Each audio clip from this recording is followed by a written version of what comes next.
Hello everyone, today I am going to tell you all about regional economic integration and mega FTAs. Yesterday we saw that regional trading blocks are mushrooming all over the world. They have become as a second best alternative to the multilateral system led by the WTO.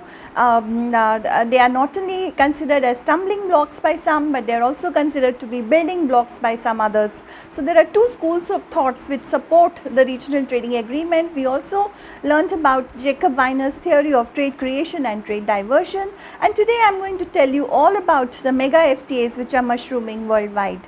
What are mega free trade agreements? To define a mega free trade agreement, there are three criteria that are generally used. One, a mega free trade agreement should have two or more countries in the grouping. The second most important criteria of a mega FTA is that the share of the countries forming the group should be more than 25% of global trade. And the third is that the substance of which goes beyond the WTO disciplines. That means apart from the fact that these mega FTAs cover WTO agreements, they go beyond the WTO agreement and cover other gamuts of trade. So these are what are called as mega FTAs. Now these mega FTAs are concluded in a WTO plus framework to facilitate global production networks and regional production networks. Now with a number of disciplines, namely investment, government procurement, environmental clearances, competition policy, e-commerce, supply chains, state owned enterprises, labor, environment, movement of natural persons, customs, trade facilitation, all these form part of the mega FTAs. From TPP to new trade regimes in the Asia Pacific region. Now the Trans-Pacific Partnership is the most important FTA that people have been hearing about. It was signed by President Obama in the year February 2016 when he was the president. But unfortunately, when Trump became the president in 2017, he decided to kind of withdraw from the Trans-Pacific Partnership. So in January 2017, President Donald Trump withdrew the United States from the Trans-Pacific Partnership, making it impossible for the agreement to go ahead. There are 12 countries in the Trans-Pacific Partnership, and without the US, these became 11 countries. Now, since a lot of negotiation and a lot of effort had gone into formulating the Trans-Pacific Partnership, the other countries decided that they should go ahead without the United States. So it came to be called the TPP minus the US. So these 11 countries were basically headed by Japan and Australia and New Zealand, which were the three driving countries which decided to go ahead with the TPP minus the United States. Now, the Trans-Pacific Partnership minus the 11 member countries decided to go ahead, as I said, to find the comprehensive, progressive Trans-Pacific Partnership. So it came to be called as the CPTPP. The TPP was rechristened as the CPTPP under the leadership of Japan and 11 other member countries. Now, basically, President Trump felt that the TPP was a continuing exploitation of its country. President Trump wanted to concentrate on the domestic economy, focus on domestic infrastructure, and he was kind of reviewing all the trade deals that the United States had signed with other countries, and therefore the TPP was no exception. Now, but the other countries felt that there was a necessity to go ahead with the TPP. China was not a part of the Trans-Pacific Partnership. China wanted to be a part of the TPP, but the other member countries felt that they would allow China's entry into the TPP only after the rules of the TPP had been set. They didn't want China to enter at the negotiating stage. In fact, some professors in the Peterson School of Economics told us that that China tried to hack the emails of the professors of the Peterson Institutes wanting to know what is going on in the TPP negotiations, but the US and other countries were very firm that China should not enter the Trans-Pacific Partnership, and therefore the other countries minus the United States and minus China went ahead and signed the comprehensive, progressive Trans-Pacific Partnership.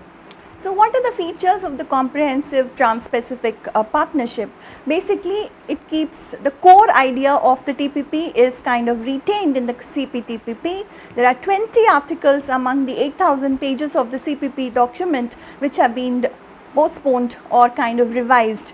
Now, the basic difference between the CPTPP and the TPP was that the TPP was a much more comprehensive document. However, the CPTPP has been kind of diluted. The number of economies has now been reduced to 11, and they make up for nearly 13.5% of global GDP and 15.2% of global trade. So, you see the share of these countries in global trade has reduced drastically because of the withdrawal of the United States from the TPP. Now, this TPP still covers major economies in the world, including Japan, Australia, Canada and Mexico. So, it is still a very important regional grouping, though it may not be as strong and as comprehensive as the Trans-Pacific Partnership, but still it has yielded a significant influence on world trade. Now, another important mega FTA in the world economy is the Transatlantic Trade and Investment Partnership. It is popularly called as the Ttip, and it is an agreement that is being negotiated between the UK and the United States. It covers also 30% of global trade, and once it comes into effect, it is said that it could boost the US economy by US dollars $165 billion and the US economy by $125 billion. So, these are huge numbers, and really you can't ignore them if you are integrated into the global economy. So, the deal also proposes to focus on WTO plus agreements, enhancing global trade between these two continents. It focuses on intellectual property rights, environment, standard operating procedures for multinational firms, including tariff reduction, etc.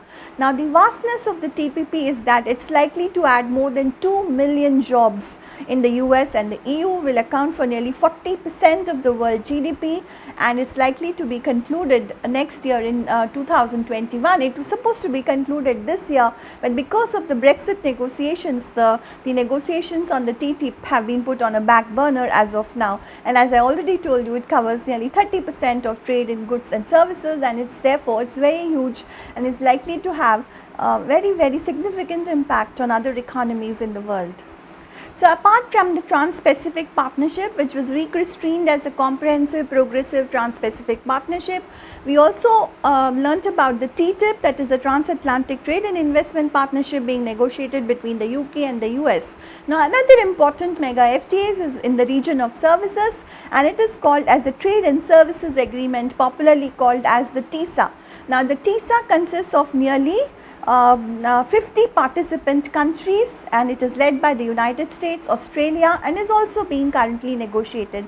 Now, what is the aim of this TISA? It is basically promoting labor standards, guaranteeing quality public services accessible to all, and protecting the national interests and people's sovereignty from financial instability and corporate power. So, these are the objectives with which the TISA is being negotiated. It is still under negotiation, and we do not have any idea when it is likely to be concluded, because it has more than 50 participant countries, as I told you, and it takes a long time for the agreement to come to a conclusion.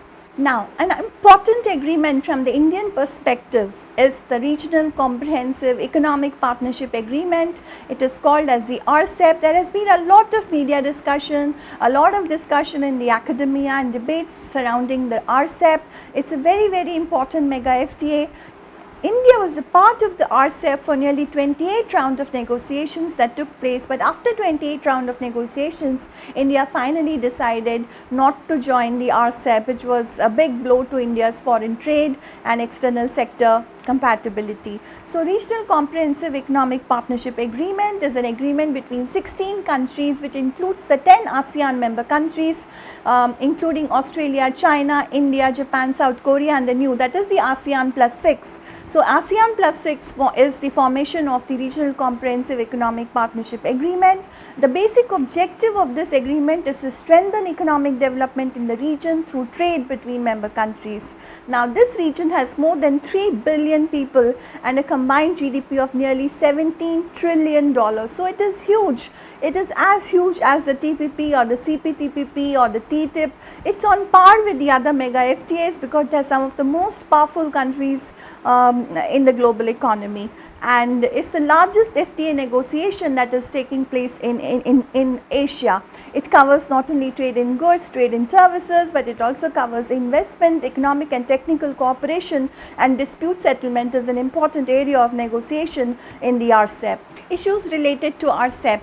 with regard to India. Why is it that India decided not to join the Regional Comprehensive Economic Partnership Agreement? The first thing was there was a concern regarding the easier movement of service professionals. India has a very strong hold in IT sector, and it would like its professionals to go to other countries to deliver their services, and this was not being agreed by the other Rcep member countries, and therefore this was a major issue related to Rcep in India. And largely the FTAs that India has signed with other countries have not yielded the results with which they were formed, and therefore India has always been apprehensive about going ahead with major FTAs. And Rcep members' unwillingness to commit on market access for skilled labour is one of the major issues why India decided to abstain from signing the Rcep. Also, the fact that India has trade deficit with most of the Rcep countries was also an important factor why India decided to stay away from Rcep. India has a huge trade deficit of more than $50 billion with China. Similarly is the case with South Korea, with Australia, with all the member countries in the Rcep. India has a huge trade deficit. The only country with which it has a trade surplus is Singapore. So basically the reasons why India didn't sign the Rcep include, firstly, the lack of clarity on the rules of origin. One of the factors, there was no assurances on getting market access, especially to the Chinese market, given the fact that we have a huge trade deficit with China. Domestic industry and dairy farmers are very apprehensive and had strong reservations about this, given the huge trade deficit that we have with all the Rcep member countries. E-commerce and trade remedies were other areas of concern. The opposition to Rcep mainly came from domestic organizations like the Swadeshi Jagran Manch and the Bharatiya Kisan Sangh, which were very much against signing the Rcep. So what are the implications for India for not signing the Rcep? First is that we have damaged our relations with most of the Rcep member countries, and the decision does nothing to enhance India's competitiveness, especially the domestic sector competitiveness, which is not yet ready for global competition. This would have been the only platform by which we could have improved our competitiveness, especially the domestic firms. But however, by deciding not to join the Rcep, India has lost another major opportunity. And also the decision not to join the Rcep goes against India's policy of look east and act east. When we are deciding to improve our relations with the ASEAN countries, when we are trying to look away from our traditional partners like the EU and the US, going ahead with the Rcep would have really helped India not only to strengthen our relationships with ASEAN, but also helped India join the global production networks and the global value chains. However, we have lost out on this opportunity, and India stands isolated in Asia as of now by deciding not to go ahead with the Rcep. So basically, what is the way forward for India? So we have to ensure that we keep up good relations with ASEAN. We need to increase our investment channels with the ASEAN countries. India has a cumulative FDI of around $18.9 billion from Japan and $16.7 billion from South Korea. We have to keep focusing on that. We have to boost our Make in India program, promote larger economic integration with East and Southeast Asian countries. So the way ahead for India is basically that we have to focus on joining the Rcep. We have to make up our minds. I know there will be initial trouble, but the government has to be firm. If it's really interested in increasing the competitiveness of the Indian industry, then India really needs to go ahead with the Rcep. The Rcep will act also as a perfect opportunity for both India and China to take their cooperation in the mutual areas of interest, given the friction that is prevailing now. So the only way ahead for India is to go ahead with the Rcep and take the risk to be a part of the regional production networks and global value chains. Thank you.